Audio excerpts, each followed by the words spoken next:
A lot of talk these days about this new virus going around, the coronavirus, the novel coronavirus. And I know some of you would be saying, well, so how does that fit in with Scripture? What does God have to do with this? And how does the Scriptures play a role? Can we learn anything from this? Is the Bible actually relevant when it comes to these kind of things? Now, they say that the coronavirus began in a seafood market, and that's quite an interesting key there.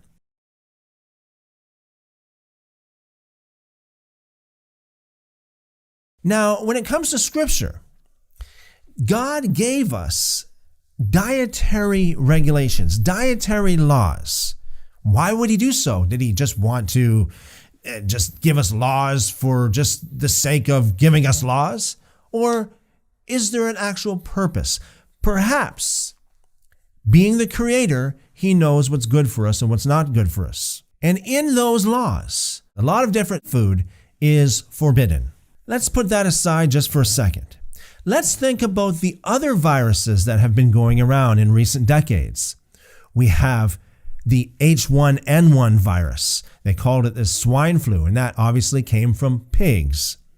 We've got SARS, and they said that came from cats or eating cats. We have Ebola, and they say that came from eating bats. Now, let's put aside also your opinion, your position in regards to whether or not we should follow the dietary laws in Leviticus chapter 11. Let's just put that aside just for a minute. Let's just suppose that everybody in the world obeyed those dietary laws. They didn't eat cats. They didn't eat bats. How many lives would have been saved? Ebola would never have existed. SARS, it's a good chance that even SARS would never have existed either. So even if you believe that it's okay to eat things that is forbidden, according to Leviticus chapter 11, anybody in their right mind would say, hey, if the world went by those rules, went by those regulations, if they ate what God said is okay to eat, if they did not eat what God said not to eat in that chapter, a lot of lives would be saved. Now, since we're on this topic, let me just take it a step further. What about all the STDs out there? What about AIDS? I know this is not talking about dietary laws. Now we're talking about other laws.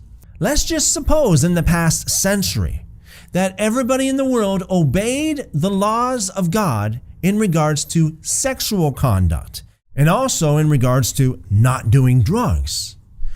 How many lives would have been saved? On that note, I'm going to say this. I have the formula to save millions, tens of millions, hundreds of millions, perhaps even billions of lives in the future. Obey the Scriptures. Simply obey the Scriptures.